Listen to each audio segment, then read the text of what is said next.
Roster moves, yeah, we built from the grind. Draft day gems and the best all around. Scout on the tape, breaking it clear. From first round lock to the late round tier. Cap space tight, left the visions wide. Future of the league, we along for the ride. Colin Andrew on the grind non-stop. With roster meets draft, we stay on top.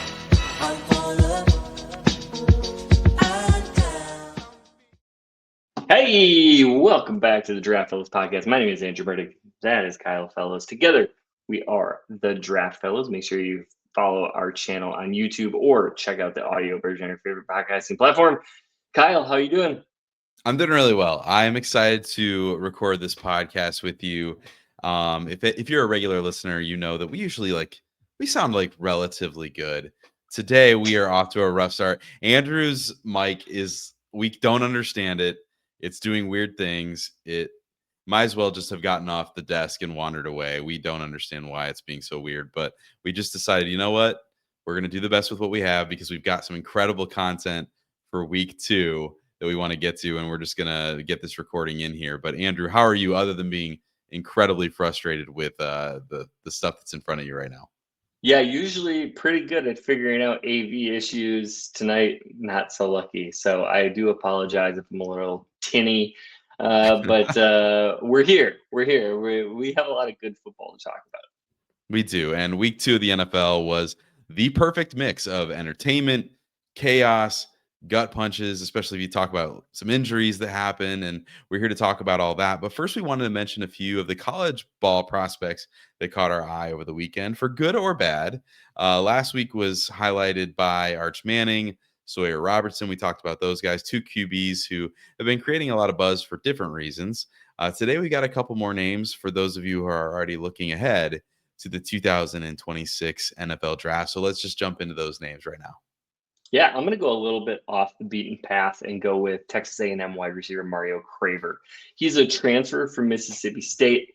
And now get this, he's listed at 5'9", 165 pounds. So we're talking about that like little jitterbug kind of receiver again. Yeah. So obviously, like this isn't the Jeremiah Smith prototypical build here, but he has been so productive this season. Through 3 games, he has 20 receptions for 443 yards and 4 touchdowns. And each of those marks is better than the entire cumulative effort of his single season at Mississippi State.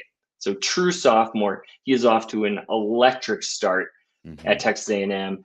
And he's not just doing this against small schools. On Saturday, he put up 7 receptions for 207 yards and a touchdown against Notre Dame.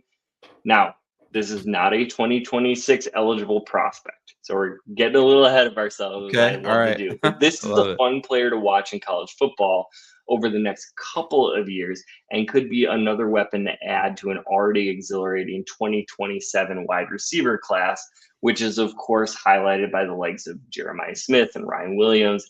So this wide receiver class is already shaping up to be the things that dreams are made of. Yeah, so I saw that name go into the show doc, and I was like, I didn't realize he was eligible. And then I'm glad you clarified that. So we're jumping ahead to 2027, but we love college football. We can't get enough. It's going to be a lot of fun to watch in these next couple of years, like you said. But I'm going to talk about Fernando Mendoza, the quarterback that's at Indiana presently, and Indiana faced off with Indiana State. So obviously it's Indiana State, but Mendoza was let's not get crazy. Near perfect, 19 of 20 for 270 yards, 5 touchdowns, plus 1 additional score on the ground. He's yet to throw a pick this season, right? He sports a 72% completion rate over these first 3 games of the season. And he's another prototypical quarterback, standing 6'5", 220 pounds. And of course, he's a player who entered this season with some traction. Like, people thought that this guy could be someone who's going to go early in the draft, but he's off to a hot start that definitely reinforces that. And so it's going to be fun to see if he can keep up the early season success after, of course, this transfer from Cal to Indiana. And if he can just continue to stack that kind of success over the next couple of weeks, I think we are going to talk a lot more about Fernando Mendoza.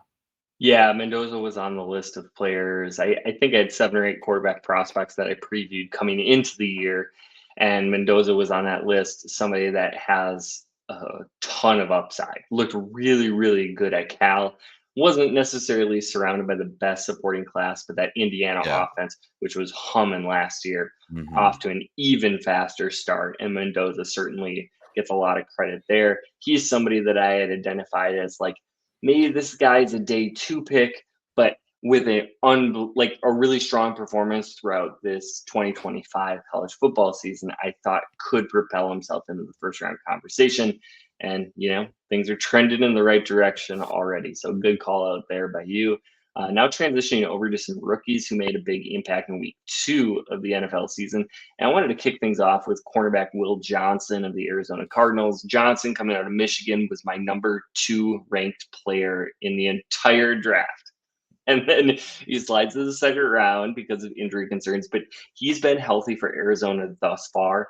And it was my assumption, like, we don't know the medicals. That's one of the things about doing this, right? Like, we Yeah. can only guess. But on tape, this guy is somebody, if healthy, is going to be incredibly productive. And guess what? He's been healthy. He's been incredibly productive.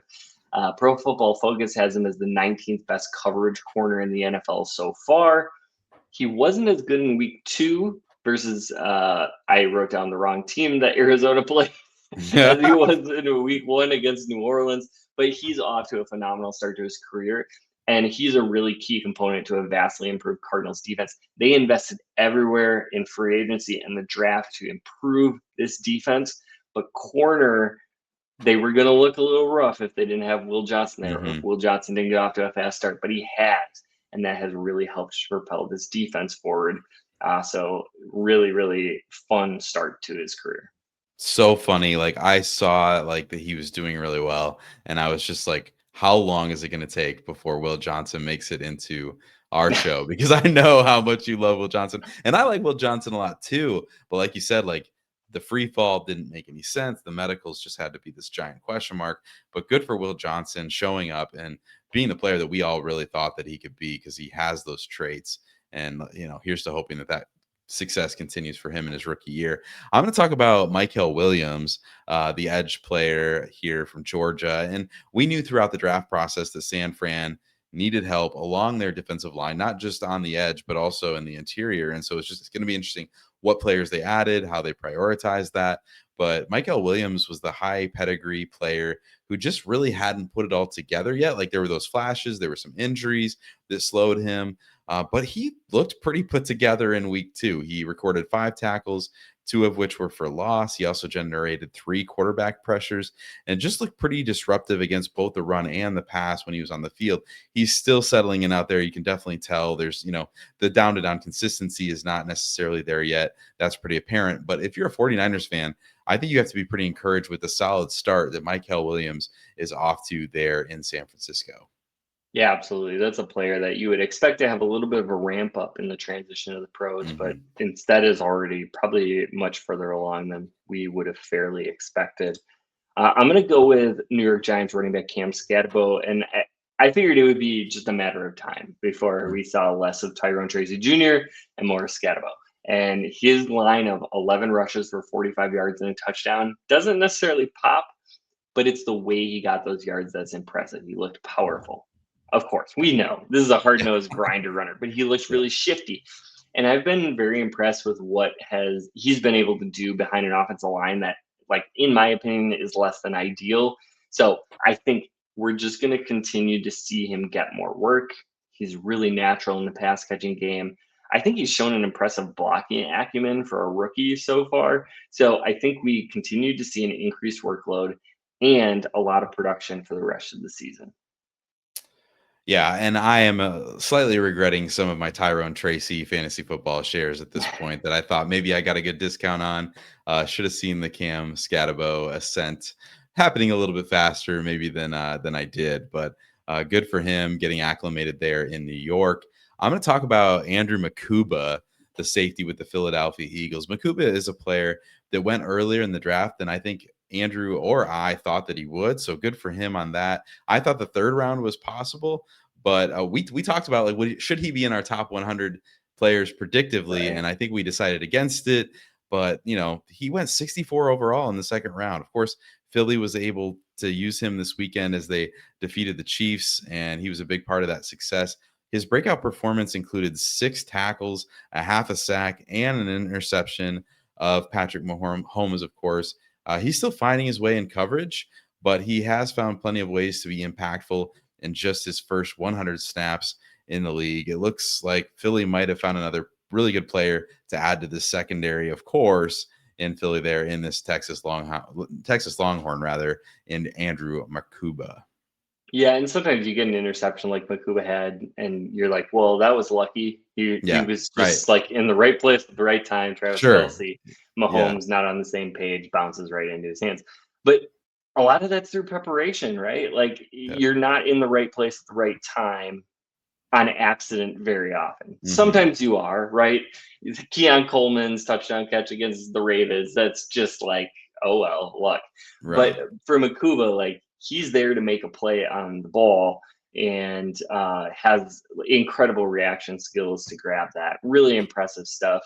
Kind of annoying that Philadelphia keeps doing this, but Yes. yeah, like a really key component to a secondary that I think fairly has some questions, and Mhm. his ascension at safety is going to really help to cover up some of the gaps that they have in the transitions that team is facing this year. Yeah. Yeah, absolutely. You said like kind of a lucky big play that he was able to make, but we've seen a lot of rookies come in and like don't make that play as well. Like, Yeah. and so to take advantage of the opportunity he had, good for him. And obviously, there's a lot in front of him to continue to grow, but the sky's the limit there for him. I wanted before we closed out the show, Andrew, I just wanted to ask you, big thing that happened this weekend. Of course, looks like Joe Burrow is going to be away from the Bengals for up to 3 months as he deals with this turf toe injury. That's just really unfortunate. What would you do? Like if you're the Cincinnati Bengals, it's week 3. We're going into week 3. They're 2-0. Like, I don't know that anybody necessarily saw the Bengals as a, not certainly not a lock to be 2-0 after the first 2 Yeah. weeks of the season.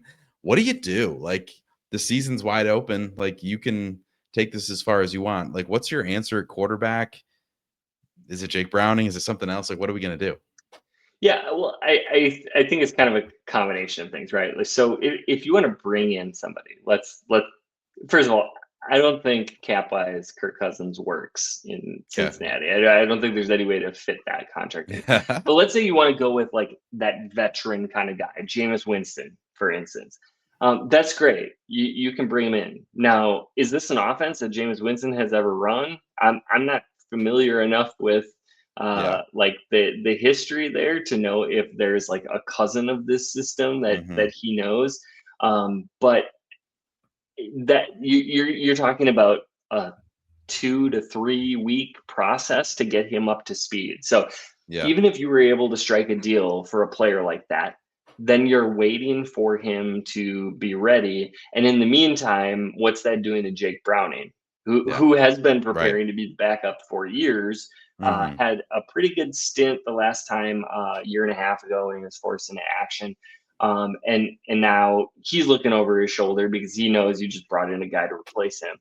I don't know that you can move forward with that. I think simply if you didn't make a move like that before the season started, you are stuck with who brought you here. And the injury, it stinks. It's bad for the whole NFL. It's bad for the Bengals. Bummed not to see a bunch of really cool matchups coming up, but I think you just got to go with Jake Browning. Now, would I have a better insurance plan than Sean Clifford behind Jake Browning? Yeah, probably. Probably a good idea. Yeah, yeah. No, I mean we've heard that the Bengals may have been sniffing around things like Malik Willis with the Green Bay Packers. The rumor is they did not offer anything aggressive, which is hilarious because he's very important to the Green Bay Packers right now as that second quarterback. We do know, as you mentioned, Sean Clifford has been signed. They did bring in Mike White as well, so that's another name. Sure. But like you're right, like I mean, the big exciting name would be bring in Kirk Cousins, but like the money is the thing, right? Like that's the thing is like I think that the Falcons are waiting for something like this to happen so they can capitalize on a Kirk Cousins trade, but the money doesn't work. So I think you're right. It probably is just like hold with Browning. And I mean, he didn't look bad. So like maybe you're right. Like he's been the one preparing. He's the one that's put in the work and has the chemistry with the players. Like, but it's just so crazy that you're essentially looking at a full season potentially without your starter. And it's probably going to be hand the keys to Jake Browning. It's just fascinating to see what Cincinnati does in this situation. Yeah, and you look around the league, right? Like, if you're a dynasty team that's playing in a super flex league and you have a bunch of quarterbacks buried on your depth chart, all of a sudden your eyebrows are raised because you got Jake Browning, and yeah, he had 3 interceptions, but he also had 3 touchdowns. Looked solid. I would say Mac Jones for the 49ers, at least in the second half, looked pretty good. You might have Marcus Mariota starting this weekend, so the backup quarterbacks, as they do every single season, going to be an important part of that. You mentioned Malik Willis. To me, like Tyson Bagent in Chicago is very intriguing backup quarterback that the Bears aren't going to use, and he's going to hit free agency this year. So I wouldn't be surprised if there is another injury somewhere else if the team doesn't go sniffing around him, because I think that's a guy with starter upside. But yeah, like having a backup quarterback is super critical in today's NFL, because these kind of things unfortunately happen.